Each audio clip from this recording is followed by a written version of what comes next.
북한에서 오신 분들은 그냥 다 각자 알아서 자기 차를 끌고 가면 앞에서 타고 맨 뒤까지 한 줄로 가요. 경복궁 외국인들이 한복을 더 많이 입었어요. 북한 시골 가도 그 경복궁보다는 열악한 그 드라마에서 보는 빈민촌 같은 게 있거든요. 통일되면은 그 웅장함은 정말 어디에도 비교할 수 없기 때문에 추천하고. 저 처음에 봤을 땐 그 사람들 내일 다 죽는 줄 알았어요. 시위하니까. 너무 충격이에요. 지금도.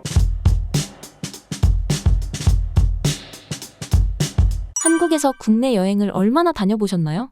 국내 여행은 자주 가는 편이에요. 그리고 저는 선호하는 게 대한민국도 구석구석 볼 게 너무 많은데 굳이 우리가 비행기를 타고 해외를 가야 되냐? 그런데 국내 여행은 왜 자주 가냐면 저희가 이제 그 한고향 언니들이 같이 어울려 지내는 언니들이 많은데 해외여행을 가면 일단 그 면세점부터 시작해서 쇼핑이라는 그 어마어마한 그게 있잖아요. 근데 저는 항상 무슨 생각이 드냐면 쇼핑하는 데 가서 막 돈을 많이 써도 민폐고 또 돈을 못 써도 또 좀 설고 그러니까 그 이 눈치 저 눈치 다 보면서 또 내가 쓰고 싶은 돈을 마음대로 쓰지도 못하고 그래서 저는 그래서 사람들이 많은 몇 명이 모여서는 해외여행을 안 간다 이렇게 생각을 하거든요. 나이대도 다 비슷하고 수입도 비슷하면 굳이 그 마음에 그런 게 없잖아요. 쟤는 있는데 불필요해서 안 사나 봐 이건데 저희는 이제 이게 텀이 다 있고 서로 직업도 다르고 막 이러니까 남편 잘 만나고 못 만나고 막 이런 것도 막 속해 있으니까 그래서 해외를 안 가는 것 같은데 국내는 쇼핑도 없잖아요. 그래서 언니들하고 같이 가면 언니들이 음식 다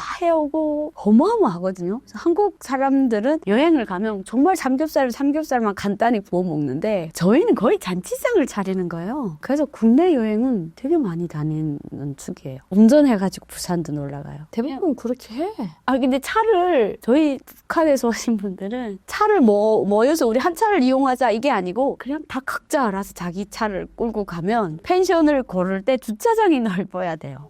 탈북민분들이 차를 각자 가지고 가는 이유는 무엇인가요? 각자 자기 집에서 떠나야 되는 이유도 있고 하니까. 그거 이제 실용성보다는 운전을 한다는 그 자체도 탈북민들에게는 와 탈북하기 잘했다 이 이유 중에 하나거든요. 갈 때 북한에 자가용이 없으니까 앞에서 타고 맨 뒤까지 한 줄로 가요. 먼저 가면 안 돼요. 제일 앞에 우리 한 줄로 가요. 그래서 특히 이렇게 그 국도 같은 경우에는 한 줄로 가면 바로 티가 나거든요. 쫙 다니면 좀 그 기분이 뭐라고 처음에는 조금 어색했어요. 그건데 이제 워낙 적응되어가지고 왜 그럴까 봤더니 좀 기분이 좋아요. 왜냐면 북한에서 같았으면 상상도 못하는 정말 대한민국 국민이니까 자유롭게 누리는 자유잖아요. 근데 북한에서는 꿈도 못 꾸는 건데 한국에서 하고 있으니까 얼마나 좋아요. 내가 열심히 일해서 내가 일한 돈으로 내 차를 사가지고 누구 눈치도 안 보고 이렇게 운전이 다닌다는 게 너무 좋잖아요. 그래서 한 7대에서 내가 굉장합니다. 맨 앞으로 또 가다가 한 차가 빠지면 맨 앞차가 깜빡이 계속 기다려요. 또 그리고 또 쫙 가. 근데 대신 또 민폐는 안 주고 이렇게 딱 가거든요. 그래서 앞에는 항상 배려하는 사람이 타야 돼요. 속도 너무 많이 나지 않게. 또 뒤에 사람은 챙겨가지고 오는 사람을 또 세워야 되고. 사람 많거든요 주변에. 한국의 언니들 많아요. 저랑 거의 이모뻘이죠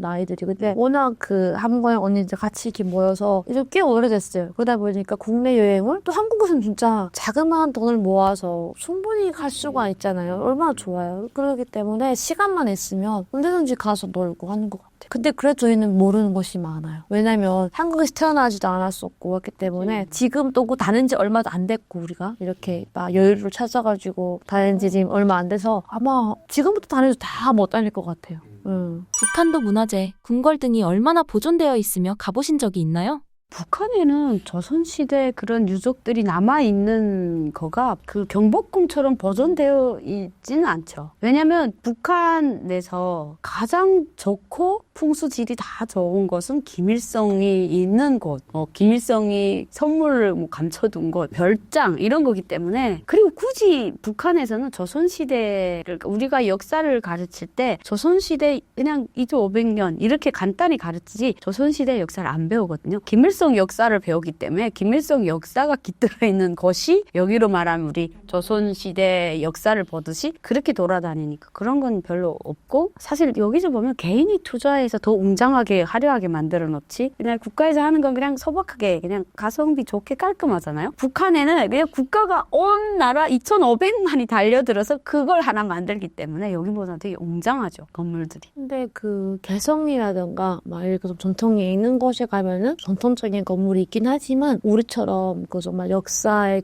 의미를 담아서 이렇게 하진 않아요. 그 아이들도 만약에 공부할 때는 일부러 가서 그거 체험하고 오잖아요. 근데 북한은 그런 게 없어요. 북한은 그 체험도 김부자에 관련된 역사 체험을 하고 오는 거지 조선 역사 아니면 뭐 고구려 역사 이런 거 배우고 체험하고 오는 게 없어요. 그냥 역사 제일 유명한 게 평양에 있는 당군릉이죠. 당군릉이라고 해도 그냥 여기는 실제 존재했던 걸 그대로 만들지만 거기는 다 새로 만들어 온 거잖아요. 그러니까 그냥 우리는 당군 민족에서 당군릉이나 보지 그걸 그렇게 역사 공부는 하지 않았던 것 같아요.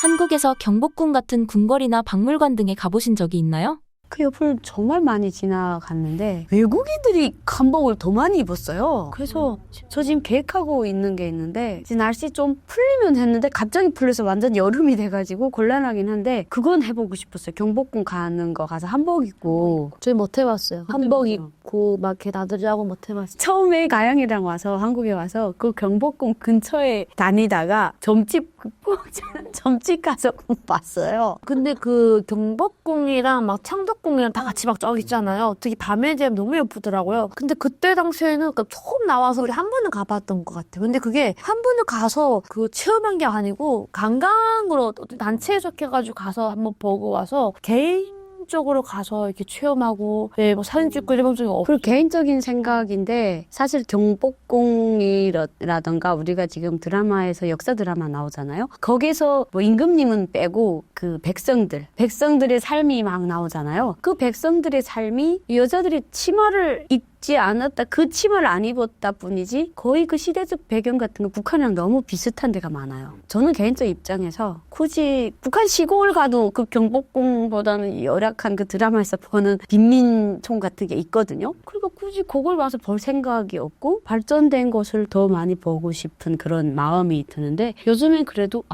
한번 저기 가보는 게 어떨까? 이거는 제 개인적으로 정착을 지금 잘해가고 있는 것 같아요. 북한 관광지는 어떤 곳이 있으며 특징이 있나요? 북한 관광지는 되게 멋있게 꾸려놨어요. 깨끗하고 그리고 보존이 잘 돼 있어요. 왜냐면 사람이 많이 안 찾아오니까. 그냥 갈 수 있는 돈 있는 사람들만 가니까. 여기처럼 일반인이 다 사람도 적어요. 하는 게 아니라 그냥 백두산, 묘양산, 금강산, 뭐 칠보산 그런 곳이 다 너무 이쁘고 그 보존이 잘 되어 있어요. 사람들이 그만큼 안 오고 그리고 신기한 게 우리 산 옆에 가서 막 고기도 구워 먹고 막 이래요. 그만큼 어느 나라 인민이 다 오면 못하지만 특정 사람들만 오기 때문에 되게 계곡 가도 정말 넓적 바위 있는 곳에 물 흐르고 나무가 그늘지고 명당 자리들이 너무 많은 거예요. 우리나라는 명당살이면 또 그게 또 안 되잖아요. 네, 그때 북한에는 그게 진부사들의 그런 것만 빼고서는 또 특권층들은 이용할 수가 있기 때문에 충분히 활용할 수가 있어요. 요즘 김부자 별장도 놀러 가요. 김부자가 안 오는 날에는 가요. 제가 볼 때는 그래요. 한국 사람들은 워낙 이제 그 사람이 너무 많이 가다 보니까 조금 전통 느낌도 많이 떨어지고 많이 좀 낡아져죠. 근데 북한은 아직도 그게 사람 인적이 없어서 아직도 그냥 새거 그대로 있다고. 그러니까 통일되면 북한에 관광해도 너무 좋을 것 같아요. 등산객들도 너무 좋을 것 같고 백두산 천지도 엄청 이뻐요. 바닷가 같은 경우에도 바닷물이 너무 깨끗하죠. 환경 오염이 결국은 안 그리고 우리 되죠. 한국에서는 바닷가 가면 쓰레기가 많거든요. 북한 바닷가 쓰레기 없어요. 왜냐면 사람들이 그만큼 덜 가는 이유도 있고 그리고 또 우리 많이 먹고 많은 사람들이 가서 많이 먹고 오잖아요. 근데 북한에서는 그게 안 되기 때문에 되게 깨끗하고 아주 청정이라고 할 수가 있죠. 북한 관광지 중 통일이 된다면 꼭 가보라고 추천할 만한 곳은 어디인가요? 금강산? 산으로 하면 9월산은 가을에 가면 이쁘긴 해요. 단풍 구경 9월산 가면 좋을 것 같은데 금강산 가면 되게 이렇게 산이 얌전하고 조용조용하니 그냥 깨끗해 보이는 느낌? 그래서 금강산 가면 좋을 것 같고 백두산 하면 온난화가 있어서 백두산 가면 시원할 것 같긴 한데 도로가 너무 나빠서 백두산까지 가려면 엄청난 이제 고생이 뒤따라야 돼서 나는 그래도 내 고향은 백두산입니다. 도로에도 그게 통일되면은 도로가 김부자가 다니는 도로를 우리가 이용할 수가 있을 거란 말이죠. 그러면 그 도로는 꽤 괜찮기 때문에 갈만하고 그리고 백두산의 그 웅장함은 정말 어디에도 비교할 수 없기 때문에 저는 백두산에 추천하고 그래서 백두산 쪽 근처는 또 다 이게 왜냐면 혁명 서적지 되어가지고 다 관리하기 때문에 나무 하나하나가 너무 걷고 예쁘고 웅장해요. 그래서 백두산만큼은 아마 전 세계 사람들이 몰리지 않을까 싶어요. 백두산 그 근처 몇만 킬로까지는 거의 다 혁명 서적지로 관리하고 되고 있기 때문에 진짜 멋있어요. 얼마나 좋아요. 천지물로 라면 끓여 먹고 천지물로 백반석 먹고 캠핑하다가 해돋이 보고 끝내주죠. 저의 소원이기도 해요. 백두산은 자주 놀러 가는 곳인가요? 저희 집 근처니까 자주 가죠. 저희 백두산 놀러 가라 그러면요. 저희 집안에 또 그냥 뭐 그렇게 안 갑니다. 통돼지 가져가고요. 뭐 양 그냥 통짜 가져가서 거기 가서 진짜 조선시대 집을 돌려서 거기서 바로 이제 구워 먹고. 저희 집안 가족끼리 놀러 가는 적은 없거든요. 왜냐면 이모부가 온다고 해도 다 편제 차들이 있기 때문에 기사가 국가에서 배치한 기사들이 있으니까 이제 우리 가족의 기사님 오잖아요. 근데 또 북한은 또 어쩌다 놀러 가는데 그 기사가 혼자 가면 또 그러니까 야 마누라 데리고 와. 그럼 마누라도 데리고 오고 애들도 데리고 오고 그렇게 해서 정말 최소한의 인원으로 간다 해도 막 20명 30명이 가기 때문에 또 가면 올라가는 길에 뭐 무봉 휴게소라고 해서 외국인 오는 호텔이 있거든요. 그래서 거기서 하룻밤 자고 다음날 또 백두산 밀령 올라갔다가 또 그 다음날에는 또 그 근처에서 이제 고기 구워 먹고 그리고 백두산 그 물 되게 시원하잖아요. 거기에다 이제 맥주 술 담궈 놓고 그럼 8월에도 맥주가 시원해져요. 그래서 아마 이제 날씨가 점점 이렇게 더워지면 백두산 쪽에 놀러 가면 너무 좋을 것 같고 겨울에는 무조건 백두산 가서 스키를 타면 대박 날 것 같아요. 한 2006년도인가? 그때부터는 예전에는 뭐 부모, 가족끼리 뭐 직장에서 갔다면은 그 2006년도 정도부터는 친구들끼리 돈 모아서 여행을 갔거든요, 백두산에. 그래서 우리 서울에 비하면 북한산 가는 정도의 거리예요. 가까워요. 그래서 그냥 차로 대여해가지고 좀 준비해서 가면 금방 갔다 올 수 있기 때문에 좀 많이 가요. 친구들끼리, 끼리끼리. 봐봐요. 이러니까 욕먹는다니까요, 북한에서. 그래서 조금 많이 더 변화된 것도 있으니까, 북한에. 그래서 그걸 친구들끼리 이렇게 뭐 1박 2일이라든가 뭐 2박 3일로 이렇게 해서 갔다가 오고. 그래가지고. 저희 때는 어릴 때는 못하죠. 못하죠. 친구들하고 밖에 나가 잔다는 건 상상을 못하죠. 지금은 그런 것도 좀 가능해져가지고 북한의 젊은이들도 많이 한국 드라마 보고 따라하는 건 어찌 보면 그래서 그런 좀 문화가 있어요. 대신 준비는 남자가 다 하고 여자는 그냥 마음껏 준비. 그냥 가영이 정도면 마음껏 가도 되죠. 예. 성심성의껏 간다. 서울의 광화문 광장과 북한의 김일성 광장을 비교해 주신다면요? 비교가 안 돼요. 이렇게 말하면 좀 기분 나쁠까? 아니 규격 자체가 규모가 자체가 김일성 광장이 엄청 크죠. 그리고 북한에서 평양시 20만 군중이 거기에서 행사를 하니까 일단 20만이 들어갈 수 있는 그냥 퍼레이드 하고 열병식 하고 그 규격이 다 나오니까 크죠. 엄청 여기보다는. 근데 광화문 광장은 제가 봤을 때는 그냥 공터 같은 느낌이 들어요. 아주 광장이라고 하면 우리가 항상 북한에서 봤던 그 광장이 있기 때문에 그런 규모를 생각하죠. 그 도로에서 경복궁 바라보는 경복궁이 쫙 있는 그만큼 김일성 광장이 이렇게 높다고 보시면 돼요. 행사가 기본이기 때문에 북한에는 그런 게 이제 뭔가 어찌 보면 전통적인 의미를 가서 보고 하면은 훨씬 광화문 광장이 더 의미적이 있죠. 근데 북한은 의미를 김부자 쪽에 두고 많은 군중을 모아두자는 게 목적이기 때문에 그 목적의 차이가 다르잖아요. 그래서 북한의 그 규모를 따지면 북한이 훨씬 더 웅장하고 뭐 의미라든가 아니면 뭐 이런 거 봤을 때는 광화문 광장 국민들은 광화문 광장 이제 집회한다 그러면 뭐 10만 명, 20만 명 하잖아요. 그 도로를 다 차단하는 경우고 북한에는 그 도로 20만 명이 만약에 모였다는 그 구역을 행사 장소로 계속 비워두고 있는 상황이라고 보시죠. 그래서 끝에서 끝까지 걸어가려면 한참 걸려요. 저는 깜짝 놀랐어요. 북한 행사에 직접 참가해 보셨나요? 그렇죠. 행사 참가하죠. 정말 오래 걸려요. 그러니까 처음에 아리랑 공연은 제가 대학을 입학했을 때 시작을 했는데 그때 김정일이가 저희 학교 졸업을 해서 후배들하고 보고 싶습니다 해서 5월 1일 경기장에서 그 공연을 봤고 그리고 김일성 광장에서는 맨날 열병식 하고 횃불 행진 하고 이러잖아요. 그래서 저희 대학 때는 횃불 행진 때문에 행사 참가한다고 거기 가서 이제 연습을 계속 해야 돼요. 그래서 했었고 대학을 졸업하고는 또 평양시 군중대회를 또 하면 열병식 나가면 그 뒤에 여자들 막 꽃다발 흔드는 그 군중 박스가 있잖아요. 거기는 모든 사람이 나가야 돼요. 근데 거기 나간다고 평양시 사는 사람 다 말고요. 평양시 시민들은 출신 계급이 나쁘면 평양에서 못 살아요. 출신 계급은 안 나쁘지만 그래도 그 속에서 당에 충성하는 사람들을 뽑아서 행사를 동원을 시켜라 하는데 너무 더우니까 실제 충성 분자에서 돈 있는 사람은 안 나가고 충성 분자인데 돈이 없으면 나가고 행사 가면 정말 이 한국 분들은 상상을 못하는 게 오늘 위로 행사 한다고 하면요. 김정일이나 김정은이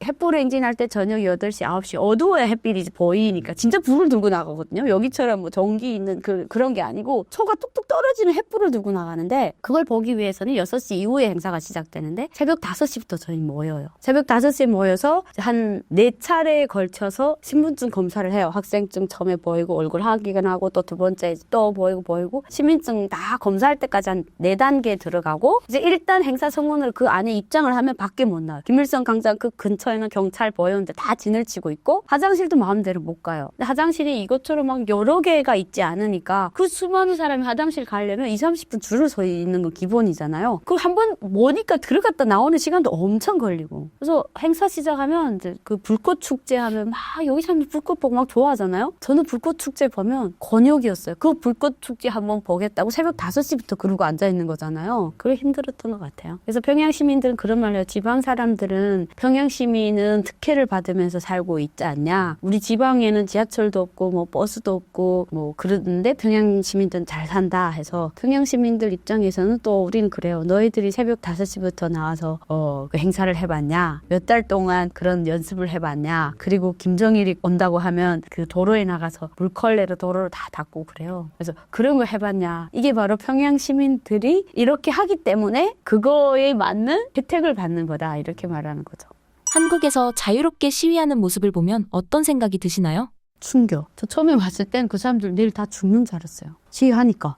저 사람들 내일 다 잡혀가고 죽는 거 아니야? 했는데 다음날 뉴스에 죽었다는 이야기는 없고 그리고 그 후에 저희도 막 탈북민 강제 북송 때문에 시위를 나갔는데 시위를 신고를 해야 된대요. 그래서 왜요? 하니까 몇 시부터 몇 시까지 어느 장소에서 몇 명이 시위를 할 거다 하면 그럼 왜요? 하니까 경찰들이 거기 나온대요. 사고가 날까 봐. 와, 그때부터 되게 감사하고 뭐 세상에 이런 세상이 있어 했는데 저희는 탈북민들이 모르니까 화나면 진짜 하지 마라. 빠르게 세우잖아요. 경찰들 여기까지 오지 마세요 하는데 탈북민들 다 넘어가요. 거기를. 규정을 우리는 시위니까 막 무너뜨리고 가는 게 시위인 줄 아는데 한국 분들은 그 바리켓 앞에 착착착착 앉아서요. 막 고 외치더니 시간 딱 되니까 고생했어 잘 가 이러면서 가시더라고요. 그래서 제가 이 사람들은 시위를 되게 재밌게 하네? 지금도 같아요. 지금도 강화문 시위 막 하면 저 중에 진짜로 막 분격해서 나온 사람 몇 프로일까? 그냥 나와서 그냥 문화 우리가 무슨 맛집을 가듯이 그냥 문화를 경험하는 게 아닐까? 이런 생각이 들어요. 그 화를 받아들이거나 의견을 표출하는 게 서로 다른 것 같아요. 저는 그 시위는 어찌 보면 자본주의 사회에서 자유민주주의 국가에서는 꼭 있어야 되는 부분이긴 한데 저는 대한민국 국민들은 시위 너무 자주 나가는 것 같아요.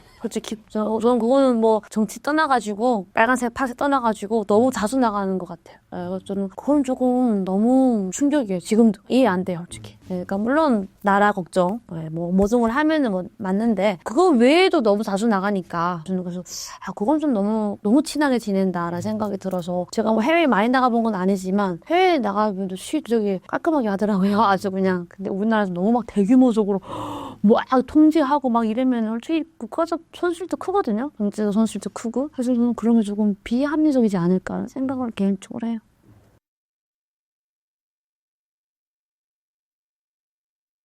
되게 오랜만에 또 나오게 됐고 항상 저희는 말하면 행복 반, 또 추억 반, 또 그리고 마음 아픈 반 이래서 각자 말하는 내용도 다르고 받아들이는 것도 서로 다르기 때문에 시청자 입장에서도 누군 저렇게 말했는데 누군 저렇게 말하더라 이렇게 달라질 수도 있거든요. 근데 탈북민들을 통해서 우리 대한민국 국민들이 가장 정확하게 아셔야 될 거는 북한 김정은 독재 체제는 없어져야 되고 그 김정은 정권과 같이 어울려서 뭐를 이뤄내겠다 하는 그런 헛된 욕망 같은 건 제발 가지지 마. 북한 김정은이 사람이겠지. 이런 생각만 안 가지고 그냥 북한을 대했으면 좋겠다. 북한 주민들은 사실 대한민국의 강아지들보다도 훨씬 못한 삶을 살고 있으니까 그게 다 그 사람들 때문이니까 발전하고 못하고는 상관없지만 그래도 사람으로 태어났으면 내가 하고 싶은 말은 할 권리를 가지고 살아야 되지 않냐. 그런 시선으로 좀 북한을 바라봐줬으면 좋겠다. 이런 생각을 해봤네요. 저는 또 오랜만에 우리 신사임당 여러분들 뵈니까 너무 반갑고 좋은데요. 여러분들이 그만큼 북한에 관심이 많고 하시니까 저희 시청해주시고 또 저희가 조회수 결과가 좋다고 하잖아요. 근데 항상 북한을 가봤다. 나 북한 갔다 왔어요. 말하시는 분들은 대부분 다 평양 아니면 특정 관광지거든요. 근데 평양이라든가 특정 관광지는 북한을 대표하는 곳이 아니라 김정은을 대표하는 곳이지 북한 주민들을 대표하는 곳이 아니거든요. 그래서 저희들이 뭐 뭐 자매들의 이야기였지만 저희들이 살면서 항상 그런 북한에 살았을 때 솔직히 저희는 조금 그래도 불리하게 살았잖아요. 그럼에도 불구하고 우리가 박탈당한 것들이 많단 말이에요. 그래서 저희들 이야기를 들으면서 정말 실제 북한의 이야기를 조금 더 알아가고 또 실제 북한 주민들의 고통의 그런 막 한화성을 좀 들었으면 좋겠다라는 생각을 합니다. 나중에도 또 많이 사랑해주세요. 감사합니다.